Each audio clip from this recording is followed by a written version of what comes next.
The Truth with Gwen Azama-Edwards, every Thursday at 6:15 on Goliath Radio. Gwen Azama-Edwards, retired city clerk, former city commissioner, City of Daytona Beach.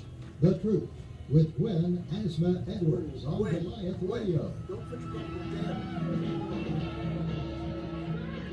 I just put it there and you said don't put it there. No, this is the electrical stuff. We don't want anything screwing around with that. And you've been sitting much too long, Welcome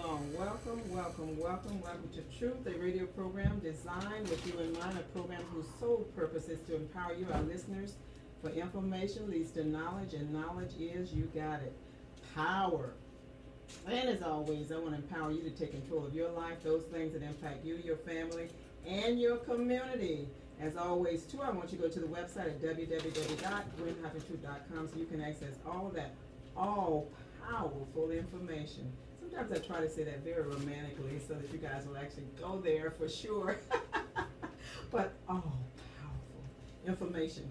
My guess is going to help me get that right, I'm sure.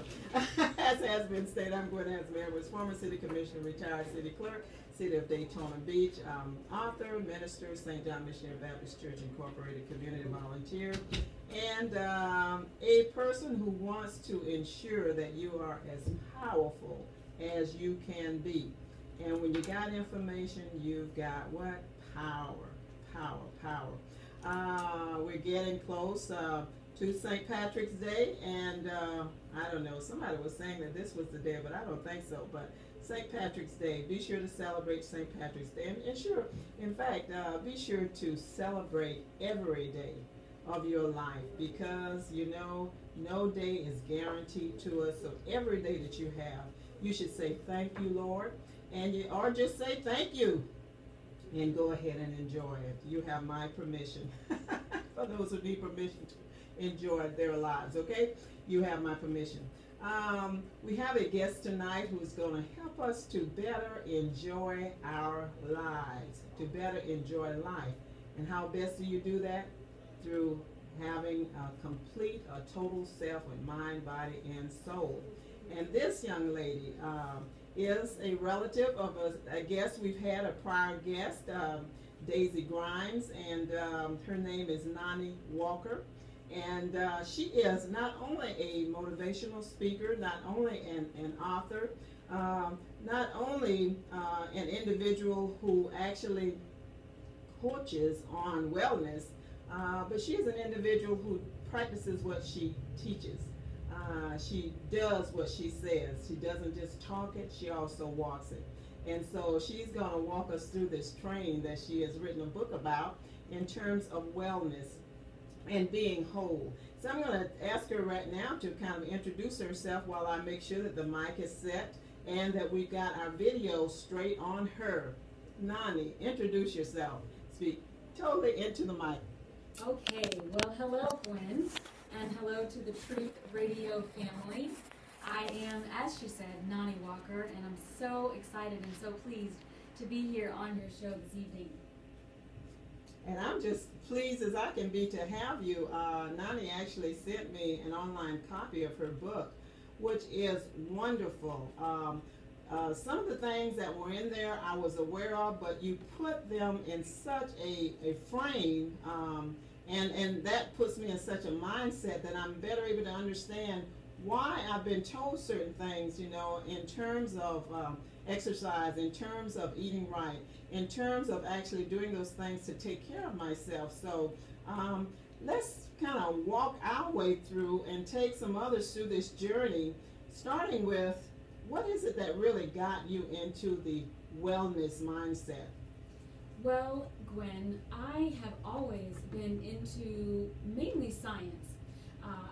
As a youngster, I was very into the high school anatomy class. That's where I first had that spark, that aha moment that, wow, this is something that I think I want to do long term. I enjoyed dissecting the animals. The one thing I hated. Right. Some people said it terrorized them, but for me, I really enjoyed it because it just gave me that true to life inside view of how magnificent a body is, whether it's the body of a pig or a body of a human.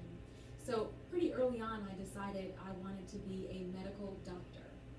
I went to the great Bethune-Cookman, at that time college, now it's a university, and the entire time had my eyes set. My goals were to become a thoracic surgeon. Well, I've gone through a different path. I found myself not quite as passionate as I thought I would be. And so after taking a short break after graduating from college, I then found my niche, which was public health. Public health broadened my view of how can we view science and how can we view math, and then put it into a much broader perspective. So instead of being very, very focused on one part of the body or in particular treatment, I really enjoyed discovering the world of public health. And so I went to graduate school, and since that time have been able to work in public health organizations, nonprofit mainly, around chronic diseases that affect the minority populations at greater rates. So dealing with diabetes, dealing with hypertension, and kidney disease. Those three in particular are three of my passion areas. And that eventually led me through the road to want to affect people on an even different level. What I found, Gwen, was we focused a lot on distributing the information. Okay, this is hypertension, this is diabetes, this is what all this means. And in traveling around the country, speaking, screening, and educating thousands of people over many, many years, I came to see, everyone is getting the information. Everyone is getting the papers, they're at the health fairs, they're getting the information, but what is that missing link? What is it that still does not seem to be able to affect behavior? When we can get the information and the knowledge, but what is it that actually affects behavior and makes change? That became an obsession. It still is. I think it's going to be a lifelong journey to study behavior and why people make certain choices and why they don't. And that would be something that, man, you find the answer to that, you'll probably be rich. It's that, like that saying that they say, you can take a horse to water, but you can't make them drink. Right. And I wonder a lot, which is similar to what you've said, why it is that people will actually do things that they know are bad for them, they know will not help them, they know that will probably speed up their death. But they still persist in doing it. And people who even have cancer who continue to smoke, and they make the statement, well, I've got to die of something anyway. Well, why not live for something? Why not live and prolong your life and do it in such a way that that life will be a worthwhile lifestyle and living, as opposed to doing something that's going to make you really miserable and those around you miserable. Well, it's an interesting thing. I had to go through it myself in order to understand that. Before I had my own personal experiences, I thought the same thing. Why don't people just change? If they understand the information, why don't they change? I don't get it.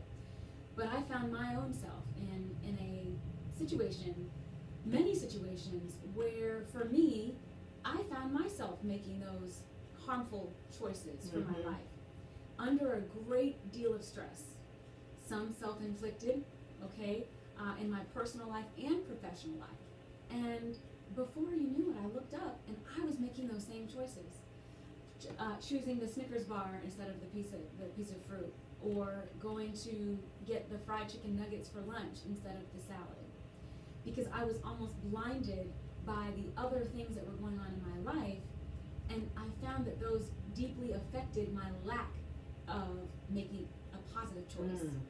So I kind of had to go through that on my own to understand, unless the choice or the behavior is linked to something that is very important to a person, then you may not see the change. And so it took for me to be at a doctor's office, and he had to look at me over the rim of his glasses and say, I'm looking here at your paperwork, and I don't know what's been going on, but you're almost at the pre-diabetic level. What immediately came to my mind was a future picture of me as a mother of 2 children having to be diabetic, having to go through these extra parts of life that could be very inconvenient, that could affect my health and vitality, that could affect the activities that I so enjoy doing with my kids.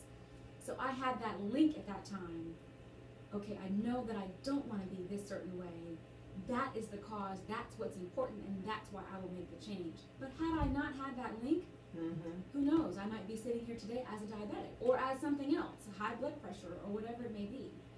So I find that taking a more gentle approach to people, hey, I understand that you might know this, but maybe you haven't found that one thing inside of you that links it and makes it most important for you to want to change. How about we try to find that together? And that seems to have a more positive effect on helping others to make change, because I went through it myself. And here I was by day out there speaking about hypertension is this, kidney disease is this, but then going and making those bad choices on my own because of what I was going through.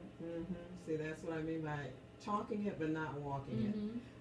And people actually look at you, they look at the experts, so to speak, and they think to themselves, well, why are they saying this, but they're doing that, which is, you know, that's really the not the type of person that, especially young people want realness, they want truth and all this kind of stuff. So when we try to get them to change, and then they don't see the change in us, the change that we want to see, they don't see it in us, then they don't want to then try to use us as an example of what they will become.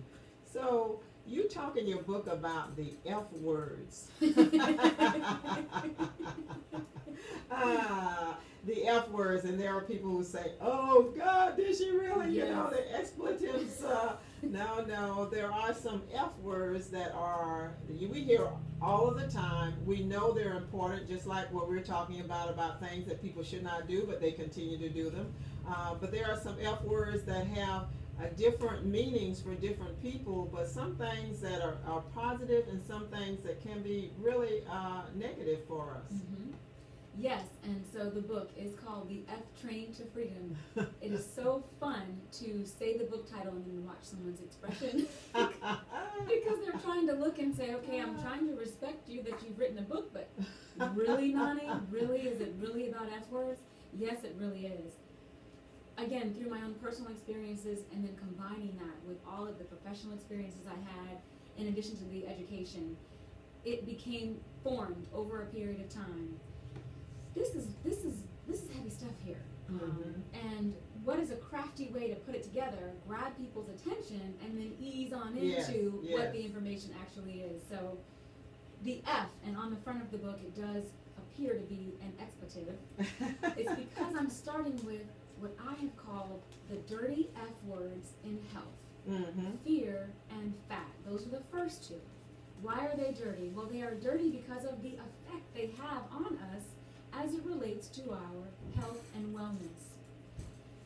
And especially with that second word, fat, just saying the word brings up so much emotion. It's not that I am attacking anyone who happens to be overweight. What I'm saying is, let us look at fat and fear and look at those two as concepts and be able to remove the negativity, be able to remove the taboo around it. Let's have a real discussion about these two concepts and explore how they do affect our health and our wellness. So, yeah, starting out with the dirty F words, but then I go into some other more positive, feel-good F words. Yes. And when you think about fat, because anyone who's actually listened to people who are involved in nutrition or people who are involved in exercise and the like, they will tell you that there's, there are fancy words for it, but there's good fat and bad fat. Just like there's a good and a bad for almost anything. And you want more of the good than you want of the bad. And you want to, as someone said on one of my shows, it's important to do things in moderation. Now the ball's in your court. That's exactly right. Yes, that's exactly right. And especially as women, we can really become almost obsessed with fat and then with weight. And as I've talked about in the book, we've got to understand what it is we're talking about, Mhm. so that would help to remove some of the guilt around that number associated with weight, or that number associated with what we perceive to be as our fat levels. Just because a person might weigh 140 and has a height of 5'6" or 5'7", that number might seem large to one person but not large to the other, because it all depends on really looking at more than just your weight, looking at what is your actual body fat percentage, not just how much you weigh. Mhm. If I were to go stand on a standard scale right now, I'm getting a measurement of my bones, the water, my blood, everything that's in my body. It's really my total mass, Mhm. but it's not the actual total body fat percentage. Mhm. And so, as you said early on in the interview here, that the book is presented in such a way that it's easy to understand, I've tried my best to present that, these concepts and the education around that in a very easy to understand manner, so that again we can just talk about it, not have it be such this taboo Right, topic, right. and then we can decide how to move forward, not to want to strangle the scale every time we step on it, but okay, I know the difference between body fat percentage and weight, and now I know how to move forward and building a health plan. Mhm. Because there are people who will get on certain diets, and what that diet helps them to do is reduce the inches on their body, so that they actually have more curvature, which is, the guys like that. But the ladies like it too, actually. But when they see that, when they see a loss of inches, to them, that becomes even more important than the weight loss. Because if I can have, even if others may consider me as overweight, which you aren't, if you got that nice curvature, and as you were saying, if the good fat is in good proportion to the bad fat in the life, it really makes a difference. And in reading your book, when I saw you get into the fat concept, I really felt better about my weight, and I started thinking more about, okay, the water content, which, what is it, they say, about 80% of your body is made up of water? It's something like, Yes, yes. And so the amount that's left over in terms of the fat, in terms of the muscle that's in your bones, all of that combines together to say, when you get on the scale, what it is that's involved. My mother-in-law wrote a book and it's not necessarily for Christians, but it is a book that Christians can use because it has a lot of scripture in it. But one of the things she says is, don't get on a scale for several weeks, because what you can do is, which I always do it, I always get on scale, but you end up discouraging yourself. Yes. Because if you do it every day, you'll find that your weight fluctuates. It's up one day, down the other, and a lot of that has to do with fluid intake. That's right. Or fluid retention, or some of the other things that are going on, that's going on in our bodies. Now, okay, so one word then, the F word is the fat part of it. So what about this other word that can be kind of dirty? It can be it can have a negative impact on health and wellness. Is fear, and it's the first topic that is approached in the book, because even though there's a natural amount of fear that we are supposed to have as just beings, there should be a natural amount of fear that exists. Which helps with survival. Helps with survival. If we were to walk outside and a car was getting ready to hit my daughter, I should have a natural amount of fear to be able to try to stop it and do whatever I can do. But in today's society especially, we have so many other components of life that contribute to adding fear for longer periods of time. And so it's that chronic fear over a long period of time that can then affect your health in a negative manner. And so it might be fearing how your career is going, fearing how your relationship is going, having fear of coworkers, family. I mean, we can just go down the list of things that a person could fear for one day, but then if you find yourself in fear of this outcome for weeks and weeks and weeks, it begins to really damage the body and affect the choices that you need to be making to have a more positive and more healthy lifestyle. So it was really fun to write this book, because exploring these different concepts, we might have fear of failure hey, I don't want to try this because I've already tried this before and it didn't go well. I'm not going to try it again. Mm-hmm. But then we might have a fear of success. If I'm a person who had been 180 pounds for most of my life and I'm, a certain shorter height, that would be considered overweight. Well, if all of a sudden I look around, my family's image of me, my friends' images of me, my whole social network is built on me looking like this and being like this and all of the stories that I have attached to that, what in the world would happen if I came back 6 months later and I'm 120 pounds? That's true. Are they going to pick on me for being the skinny girl now? Oh, look at her. She thinks she's better than us because she's skinny. And it happens. So there can be not only the fear of failure in not wanting to try to make those choices again, but what if I try and I do succeed and I find that my whole life changes because everyone around me changes? That can paralyze a person as well. So it's just talking about these concepts that we typically approach health and wellness and think it's only about what we're eating or only about whether or not we're exercising. And I'm wanting to get a little deeper and say it's about a lot more than that. If you find that you have found yourself against that wall and you cannot make those changes, maybe it's time to explore more than the food, more than the exercise. Maybe it's time to see, do you have any fears? Do you have any negative beliefs you've been carrying around that are now affecting your ability to have a healthy lifestyle? Now, I mentioned that you're a motivational speaker, so do you get to do a lot of that in line with the book and in line with your being a wellness coach, where you're able to actually spend time talking with people about the fear side of it, about the fat side of it, and then the other F's that we're going to get into. And are they receptive to it initially, or does it sometimes take a while, or is it just dependent on the person?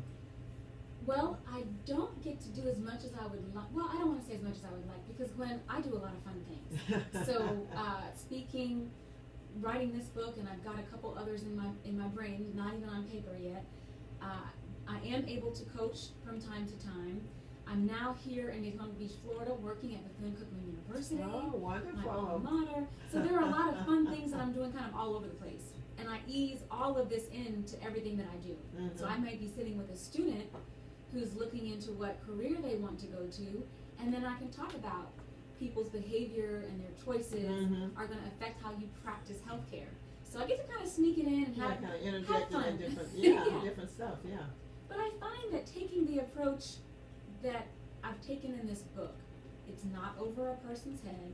I have not included a lot of words that most people can't understand.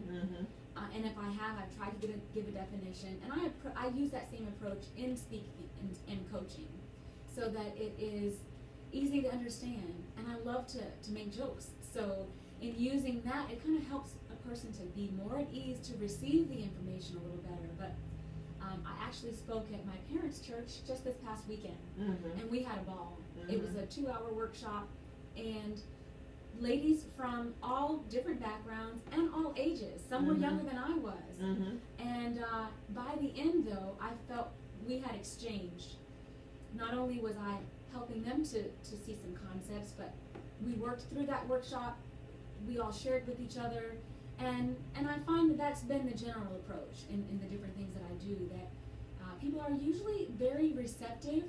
And they say, hey, I may not do all 5 things you said today, but that one thing, I'm going to try that. Awesome. And then they call back or write back and say, I did that. I did that. Yeah, that's awesome. Oh, gosh. Her daughter, Camille, is here. Camille, you want to just come over this way and just wave to the video? Come on. You're busy over there doing some stuff. Just stand up, and you see the video there? Okay. There you go. She's very creative. Say so hi. All right. This is Camille. And she's over here busily doing some stuff while we're talking with her mom, but I wanted to make sure that she got on the video. Because there are people, and I'm sure you get to talk with people who have children, and they're trying to do in addition to doing all of the stuff that you do as a woman, and guys, we do a lot, I tell you. But all the stuff that we do as a wife, as a mother, as just being, you know, a female, and with business, and you say you're working at Bethune-Cookman, so we've got jobs and everything else. But with all of that, many times we will forget about self and taking care of self. And I know you make mention of that, how important it is to give yourself the freedom to take care of yourself and to sometimes put yourself first. Yes, yes. And that can be tricky and sticky because we do have long-standing beliefs that to be selfish at all is a very bad thing. Terrible, yes. And so we find ourselves having to work through those belief systems. Well, if I take the time for myself, does that mean I'm being a bad mom? If I take the time to myself, does that mean I'm not really being a great wife? But the opposite view that I'm trying to present is that if you're not well, you're not giving off the wellness. Right, right. You're not giving off the positive vibes and good energy and sound choices and sound guidance and advice to your children. And you're not able to be that 100% support for your spouse or significant other if you are not well. So it is worth it to, maybe we don't call it being selfish. Maybe we just call it we're taking care of ourselves. Yeah, my time. Yeah, it's just me time. My time, me time, yeah. Because if you're to be at your best, that means you have to take care of yourself and allow, through God's help, to be your best. And then when you're giving your best to others, I mean, how much better can that be than to give your best to others? But you gotta be your best first. That's right. And I have found that in my very own life. Because again, I had a time where it doesn't matter what it was. It doesn't matter who was involved. That is irrelevant. It was the amount of stress I allowed myself to feel. And then I found that I was not able to be all the mother that I could be and be all of the person in everyone's lives around me that I could be. And now that I take more time to focus on the health and well-being of myself, and hey, you know what that means for me? Let me just give you a real picture. It means that that I'm not forcing them to be on their own, but here's an example. I get up 20 minutes earlier than everyone else every morning so that I can have time for prayer, meditation, stretching, get my morning cup of tea. Now that I do that, if I have a morning that I don't do it, my whole day is almost off. Wow. Because it's, I've cut into that me time. But that was a decision to make. Well, do I get up with everyone else and then we all start rushing and mad and upset and cranky? Or do I take the time to get myself right? And then that way when everyone else gets up, everybody's right. That's just one example. Or it might be staying up 10 minutes past the children's bedtime or an hour past to be able to settle down. Yeah. Reconnect with yourself. De-stress. De-stress, exactly. Relax. Instead of just going all the time, Unease, as you said. But, one of the things you mentioned in the book, too, is that when you allow yourself to do that, what you're actually doing is being a role model to your daughters and your children to say that, you need to make sure that as you get older, you also find some and have some me time and some my time, and think of yourself in the mix of everything else and all that you're doing for everyone else. That you too are important. They are always watching. Yeah. They're always watching and always listening. So we say, okay, you should do this, and then we show them the example that mom's not taking care of herself. It becomes one of their beliefs. Absolutely. And as they get older and they go and choose a mate, they find themselves acting out those same behaviors that they saw you have. So that it is important. And it's not just for our women, it's for our men too. Yes. Men have an extreme amount of stress in different areas than women do. It's important for them as well. So for the whole, everyone, community, family, everyone to just be at ease. Oh, absolutely. It sounds easy, I know. It does sound like it's so easy. But it takes practice. Yeah, and sometimes I think, even though I know men have the same problems, but it seems to be easier for them to relax and to set stuff aside and say, well, I'm not going to do this today. But for women, I mean, we know if we don't do it today, it's going to be sitting there waiting for us tomorrow or later tonight or whatever. So take care of it and whatever. And we learn that we have to be organized and we have to do things that, just get stuff done. Right. But as you were saying, and what I picked up in the book too, is that, sometimes it's not so bad that, that one dish sits in the sink till tomorrow. Who is it really going to hurt? Oh, really? Absolutely. I mean, unless you have a roach problem. I mean, in that case, that's a little extreme. But aside from that, is it really going to hurt? I think the reason that it hurts is because of those beliefs. Yes, these right. All those things we were told. Limiting beliefs, and it's not to put blame on where they came from. Okay, if grandma taught me you always have a clean kitchen before you go to bed, it's not that I'm going to now blame grandma for that belief. No. It's just, is this working? Is this working for me? Mm-hmm. Maybe I don't have the same schedule that grandma had when I was little and she was, doing this. Everything is different. Yeah. So it's not really working. Maybe grandma had more of a roach problem than you have at your house, or something like that. It's like the joke that you hear about the lady with the pan who kept cutting off that part of the ham, the end part of the ham. Right. And she never knew why she did it, just that it was always done. Her grandmother did it, her mother did it. And her daughter asked her, Mom, why do you cut that part off and you throw it away? She said, why do you do it? She said, I don't know, my mother always did it. So she called her mother. And of course her mother said the reason we did it was we didn't have a large enough pan to fit it. Right. So we had to cut it off in order for it to fit in the pan. Well, today we got bigger pans. So some of these things we really should ask why. Why is this done? And really question it, because it made sense back then, but does it make sense today? Yeah. Is it working for me? Is it working for my family? Absolutely. Absolutely. So now, some of the more positive F words, and one of the ones that really hit me to home was the forgiveness one, especially when it comes to us forgiving ourselves. And it's been interesting. I've had men and women that have read this book, and it's been the men that have come back and said the chapter that struck me most was the forgiveness chapter. Who would have thunk it, right? But we typically don't associate forgiveness and health. Hey, those are two different things. What I'm eating has nothing to do with whether or not I'm still holding a grudge against Bob from 1974. Well, yes, it does. It has everything to do with it. It's completely related.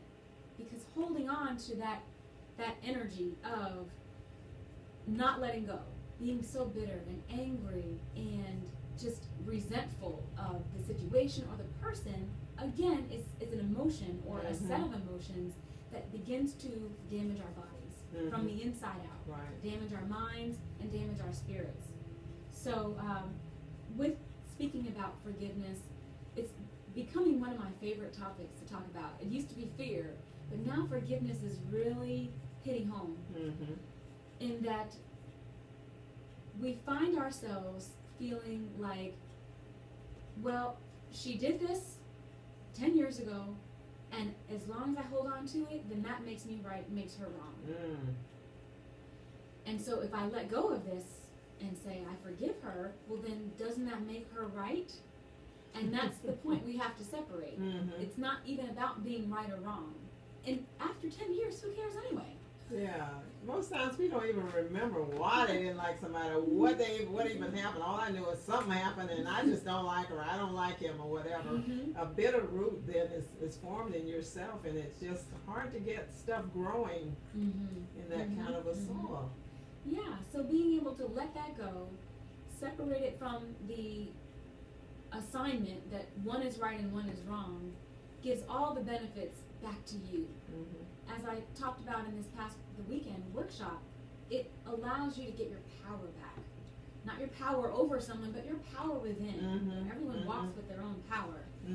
When a person is not forgiving another person or a situation, you're giving your power away. You might as well, it's like having a handful of cash and just throwing the cash out.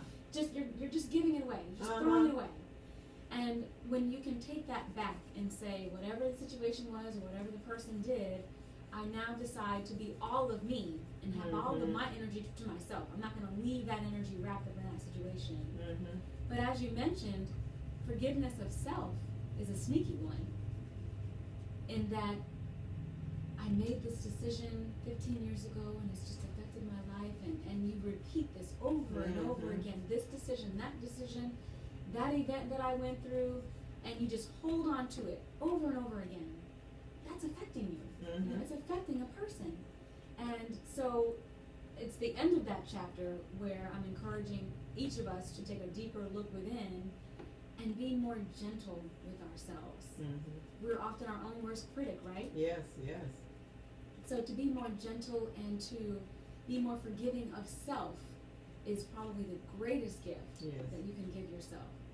That every, you know, I love to say this, that everyone makes a decision based on where they are at that time. And that goes for yourself. When I was 21, the things that I did at 21, I wouldn't do 95% of those things now. So it's not that I was a bad person for making those decisions, it's just that was my capacity at that time.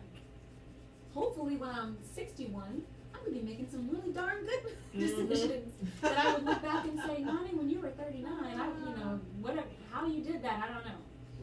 But it's being able to realize we're moving, usually in divine timing. We're moving at the right time. We're making the decisions the best that we can make. Right. And so we make it, and we just move on. Different seasons that occur in our lives. Yes. And, you know, another part of the forgiving, because many times people, besides forgiving yourself, sometimes there are close family members even. You know, we won't even talk about strangers, but close family members that we hold something against, and sometimes we're not even aware that something they did, we just carry it forward, and there's some kind of a negativity that's tied to them, to that person's name, even when you hear it, and you don't even understand why. You just something about it that they would say. There's just something about them, and you know, even when we don't know why, we need to go back and say, God, Lord, I don't know what it is about this person that just drives me wacky, it drives me crazy, but help me, Lord, to deal with it. Help me to find forgiveness in my heart for this person and move on. Because all of that holds you back. It keeps you from being the person that God wants you to be, from being true and being real and being at your best. So forgiveness, even though, you know, the other is you know, fear is important, but I would agree with you that it's the forgiveness part of it that so many of us have really, really, really a hard time with. Forgiving what we know is easier sometimes than forgiving what we don't know, because it's hard to hold on to or grasp that or try to even recall it sometimes. And it's a shame that she's good. She's okay, yeah. If she's on the video, she's good. That's all right. But it's a shame that we have difficulties. We as human beings have a lack of patience with each other. We have a lack of forgiveness with each other. Just a lacks in terms of dealing with other human beings, and that's something we have to learn to deal with. And it starts with us, as you said. It really starts with us. If we're able to forgive ourselves, to love ourselves, and enable ourselves to be real, then we can allow other people to do the same. Can you imagine if as you went on day by day, someone was always at your back saying, you need to do this exactly right, this needs to be exactly right, highest expectations, I expect the best of you at all times. Can you imagine if there was a person following you around and doing that? So it's the same type of concept. Many times we're holding people up to expectations that we're not even willing to rise up to ourselves. And that is very unfair. I don't want to be perfect all the time. I can't be. It's almost impossible. It's a lot of pressure. Wow. You know, we're learning through our lives. We're working through God and God's love to find that perfection at the end of our lives. But it's kind of hard to do that all day, every single day, to not ever have an impure thought, not ever, you know, do something that's just not going to have a negative effect. So we've got to give each other a break. Oh, We have to absolutely. give each other a break. And think of what we're also as role models teaching our children, that they have to be perfect. Right. That they can't make mistakes. That, you know, if we never, that's one thing that adults should be willing to do before young people, is to say to them, you know, I'm not perfect. You know, I've made mistakes. I've made some bad choices. But I would love to have you in the position where you can avoid making some of those mistakes just because of my sharing with you. You're still going to make some. Everybody will make some, but, you know, hopefully we can avoid some of that. Let me just take a station break and say you're listening to Truth with Gwen Azama-Edwards. My guest is Noni Walker, and she is not only a motivational speaker and an author, and we're talking about her book, The Train to Freedom. But she's also CEO with Walker Exchange LLC, and also a wellness coach. And as you're saying now, you're also an employee with Bethune-Cookman University. So you have an opportunity to really do a lot of good stuff. This is WLE 1380 AM on your radio dial in Ormond Beach, Florida. Also Big Radio, Goliath Radio. Again, WLE 1380 AM on your radio dial in Ormond Beach, Florida. And we're happy to have you with us. And we're talking about wellness, of course, and the importance of you being you, the importance of you being whole, mind, body, and soul, and how you can reach that point, and how we know it takes time. You know, just like, you know, people, when it comes to even dieting and weight stuff, they want to take off in a matter of days or weeks what it took them years to put on. Right, yeah. Oh, wow. I mean, we're so unrealistic many times as human beings, but why are we just so, really just so hard on ourselves sometimes, you know?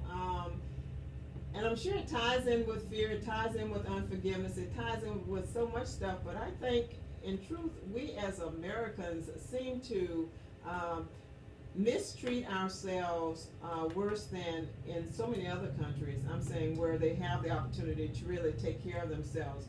People seem to, in other countries, do a much better job of that when it comes to fitness and when it comes to how they eat and, you know, things that they do. And a lot of that, I guess, is trained, it's learned, you know, through parenting and the like. But is there hope for people in America? If there are more people like you sharing the information, there will be a lot of hope. But we know too that obesity is still one of the number one or leading problems for Americans. And I was so happy to hear recently that the obesity scale or whatever, when it came to the young people, that it was going down. Yes, and that's positive, you know. And I applaud, and if I don't want to give it, I applaud Michelle Obama and all that she's doing, and others who are working with her to help deal with that problem in that situation, because there's some things that we just should not sustain in terms of obesity of our children, babies. When they start out fat, they're just setting them up to be fat ladies. You know, yeah, they're cute, but they're not healthy. No matter what they're not healthy, okay? And I keep saying, whenever I see a cute little fat baby, I say, oh, she's so cute. But I say, put her on a diet or something, you know, do something, help the child. Which is true.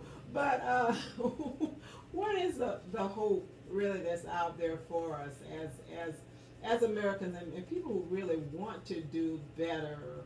We you know, what are we gonna do? Yeah. I'm just a positive person anyway, so you could ask me anything and I'm going to say, oh, there's always hope.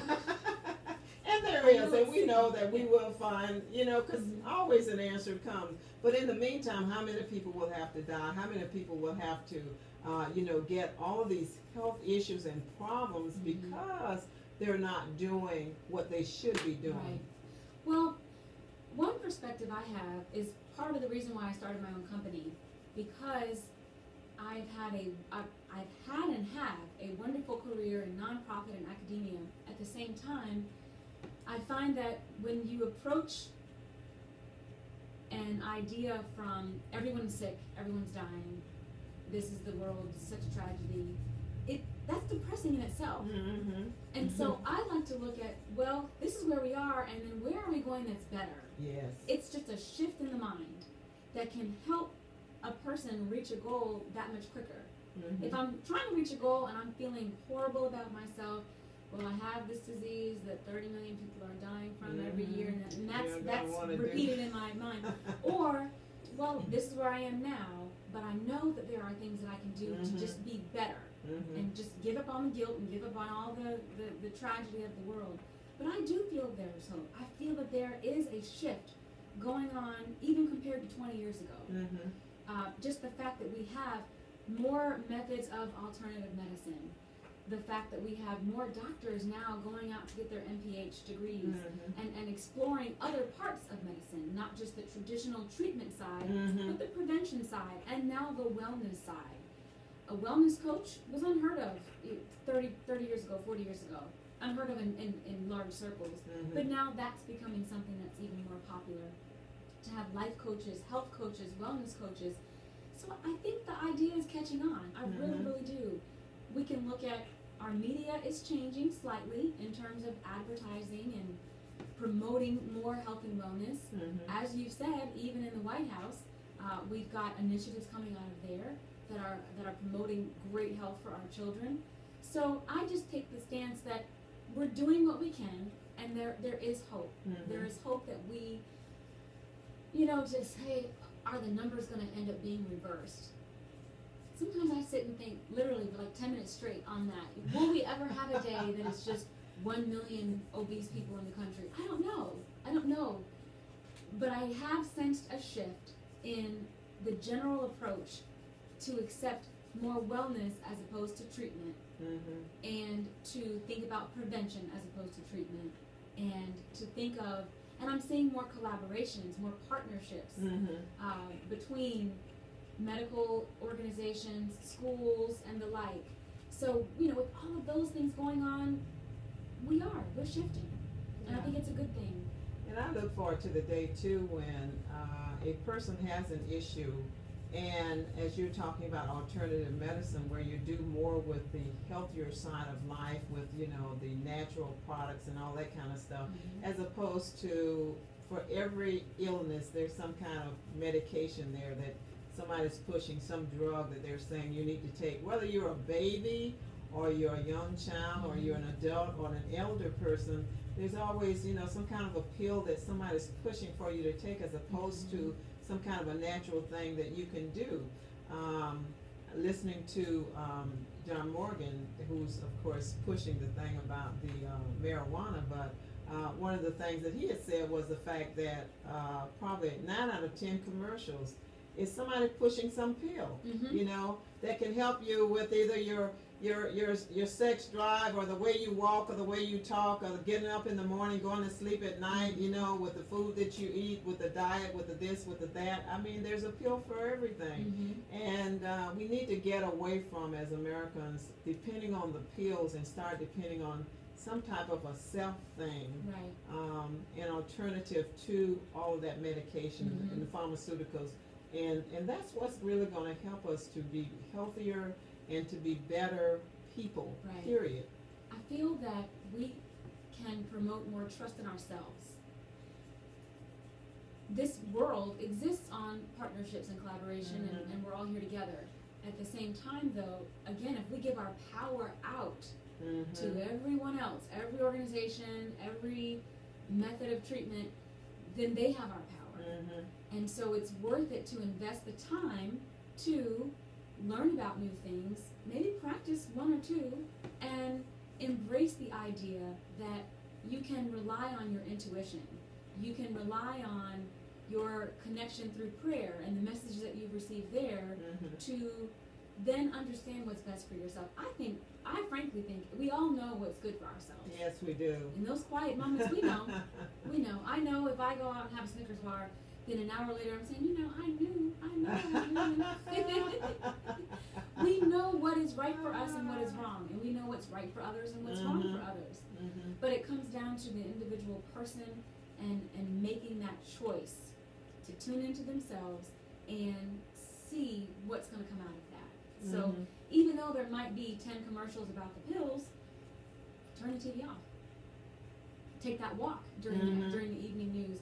Maybe you find out when's the weather going to be shown and when really important issues. Right, but to right. sit there and watch all the news and all of the commercials and all of this, it just and it makes you attached to that couch. So just get him to take a walk or go do something around the house. But it always comes down to a choice. A choice of, am I going to trust myself or am I going to give my power out to everyone else?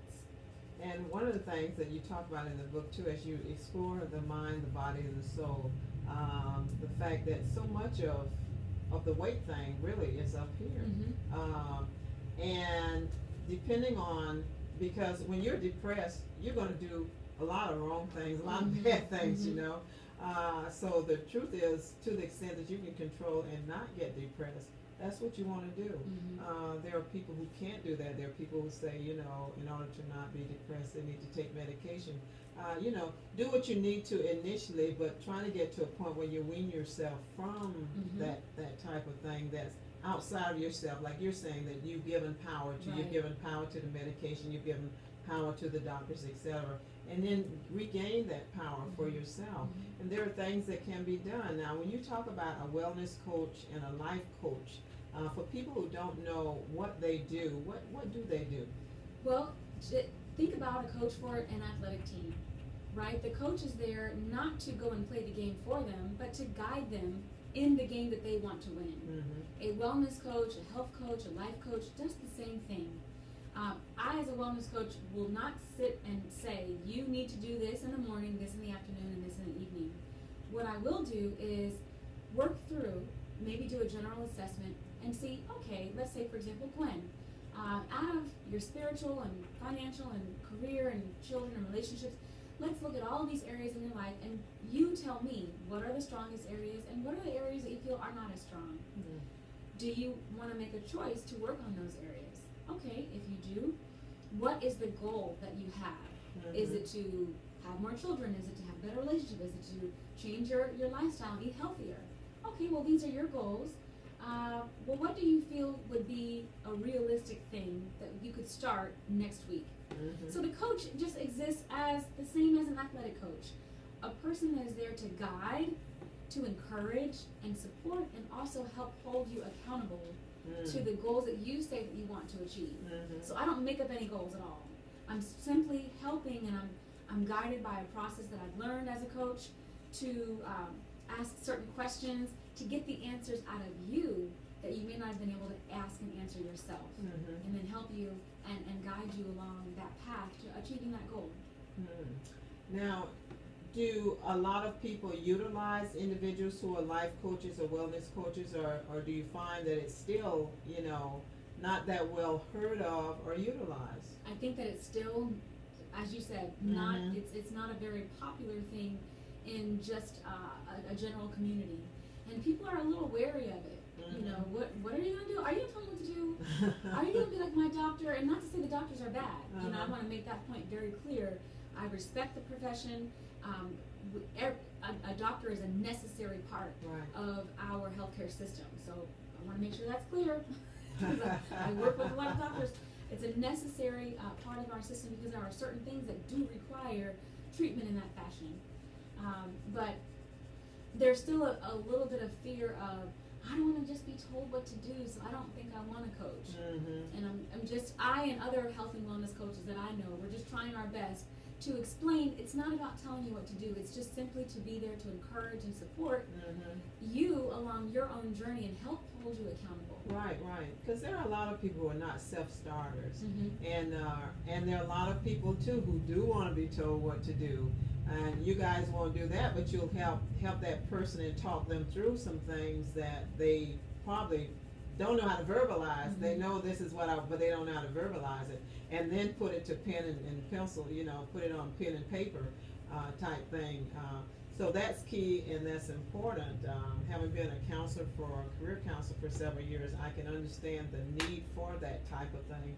And there are people who, you know, until they see it like in black and white, and they need many times somebody to help them to do that, put it in black and white, but once they see it in black and white, oh, okay, yeah, this is what I'm going to, so they have something they can take with them and look at and digest along the way, and even if they need to kind of meditate on it a little bit, But it is key and important, and I think more so people do want to be told everything.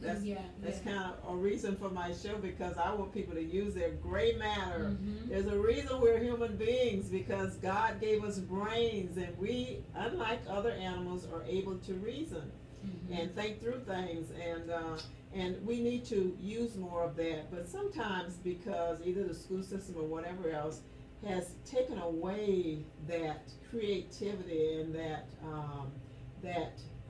thinkability, so to speak, Right. We have to be retrained to think through things and plan things and have goals, and as we see those goals, even those small steps met, to make the bigger goals and the bigger leaps, and understand that we can do that. We can do that. I think many times people don't believe that they can.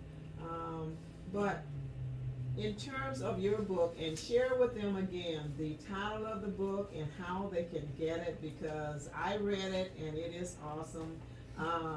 And there are people who read it and say, well, you know, a lot of what I read in there is what I've heard before, but you hear it and see it in a different light, and a more, as you've said, this is what you wanted to do and accomplish, a different light and more understandable light, and the pieces start to fit, the A, B, C, D, E, you know, all of that fits together, and it makes sense by reading the book. So if you could tell them how to get the book, how to contact you, your website, and I would just encourage people, our listeners, we've just, you know, the tip of the iceberg. That's what we do on this show. We just hit the tip of the iceberg.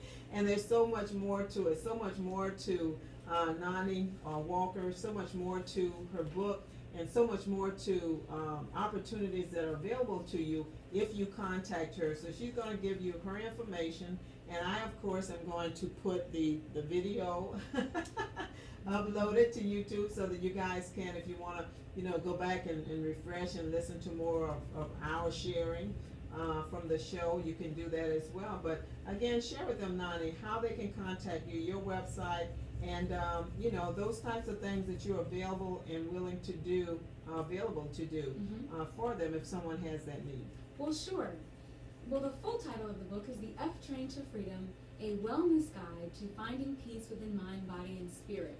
So I wanted to include that subtitle. Yes. When you're looking at it on the shelf, it's like, okay, well, at least I see it's a wellness guide. I can understand that. The book itself is a short read, and I did that on purpose, in that it is something you can take where, you know, might go to work and read it on your lunch break for a week straight.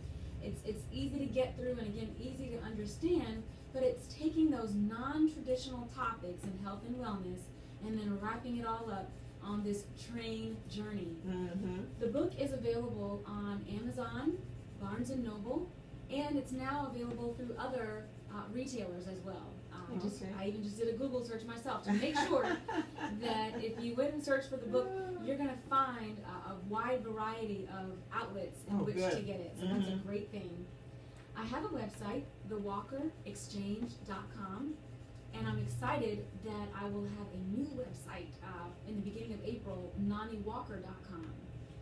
The NoniWalker.com will focus more on me as an author and as a speaker and as a coach, and I'm going to shift the Walker Exchange to be the vessel from which to provide courses and education and bring in other partners to do that as well. So it's, again, about amassing collaborations and partnerships and other people that are experts in their particular parts of their fields, so that we can best provide some education. So thewalkerexchange.com, NoniWalker.com by next month. People can also always call. I still have my Atlanta-based number, 404-913-1198. If a person loves to email, you can email me at Noni, N-O-N-I, at thewalkerexchange.com. And at this time, I am available, of course, for speaking in a faith-based organization. Maybe it's your local organization or association in a professional manner. Perhaps you have a book club and you're looking for a new book. I think this is an excellent choice. Of course I'm going to say that, right? I agree with you, though. It is an excellent choice. Why, thank you. And for the wellness coaching, I'm moving a little bit away from the individual coaching, and I'm now creating workshops and online courses that a person could take on their own online, or a workshop where I can have more of an approach of a group coaching effort. And you would be available, because I've had others on, and I always say this because it ties in with the healthcare, the Patient Protection Affordable Care Act, where they're trying to get employers to help their employees become healthier. So you would be available if an employer wanted you to come and speak to their employees, maybe in kind of helping them to be healthy, kind of a setting. Well, of course I would, as long as it did not conflict with my position at Bethune-Cookman University. And just to speak a moment about that, yes, I'm having a ball returning for the third time to Bethune-Cookman. First as a student, I worked there for a couple of years in the early 2000s, and now I'm back for a third time as the new program director for our newly created College of Health Sciences. Oh, okay. Bethune-Cookman has been making such great strides over the years. I am so proud to be a graduate and to be able to return and see all of the wonderful things that have been going on in this institution. So I'm able to work now to create new programs, work on partnerships with other colleges and universities, to work with the students directly, to speak on health and wellness. I'm speaking at a church on this Saturday on behalf of the College of Health Sciences. And so, we've got an awesome president, Dr. Edison O. Jackson. Oh, yes, I've had him on He too. is He's awesome. phenomenal. And I love to look at other people as they react to him. I mean, he's very well respected and has a great vision for the university. Yes. So in regards to that, I'm also available to speak to people in regards to our programs that we're offering through the College of Health Sciences, and if you'd like for me to come out and speak on behalf of the university and the college. So a lot of things going on. A lot of great opportunities, and to utilize your talents and your background, your experience, and I hope that our listeners will take advantage of those opportunities as well. And I'm most appreciative to Camille for being so attentive. She's been doing her work and all, while we've been talking. But they say the fruit doesn't fall very far from the tree. And usually your children watch, as we've been saying, to the adults that are listening, and parents especially, your children watch you. And you really are the book that they're reading. And you are the example that's being set for them in terms of what they're going to do. And though you may not see it when they're younger in terms of what they do, wait till they'll be adults and they're going to be reflecting what they've seen from you. It's just like a mirror as they get older. So let's try to make sure that the examples that we set for our children are honest and true, and faith-based, and they're examples of things that we would truly want them to do. And I'm grateful to you and Camille for watching your example and following your example in doing. She's been very attentive, very quiet. I mean, she's active. She is very active doing what she does. Not passive at all, which is great. Yeah, we want women out there doing their thing. So thank you, Camille, and thank you to you, Noni, for all that you do. And it's your aunt, right, Daisy? Yes. Okay, Daisy Grimes, her aunt, who was on the show with Judge Grimes, and they're all just busy people, just involved in doing things. And that's why I say, in terms of that fruit, we set examples, and others see the examples, they follow the examples. And so we have a lot of great and wonderful people out there doing a lot of great community service, helping others to be their best. And that's what it's about, helping them to be their best. Whatever gifting God has given us, we utilize that in helping others to realize their gift and be their best as well. So for that, we say thank you. For your relatives, we say thank you. To all of our listeners, we say thank you. And thank you for listening. And be sure to listen again every Thursday, starting at 6:15, or whenever the big guy is booted out of the chair or decides to get up out of the chair. But be informed, be empowered, and stand tall for that which is right and truthful. Again, this is Truth with Gwen Azama-Edwards. My guest again, Noni Walker. And you guys be blessed. Have a great week and a great weekend. And continue to stand tall and do what you need to do to be all powerful. God bless, and we'll see you next week. Every Thursday night on WELE 13 Awesome. Radio, Ormond I bought Beach, you a Florida. book, so you don't have to carry around your suitcase.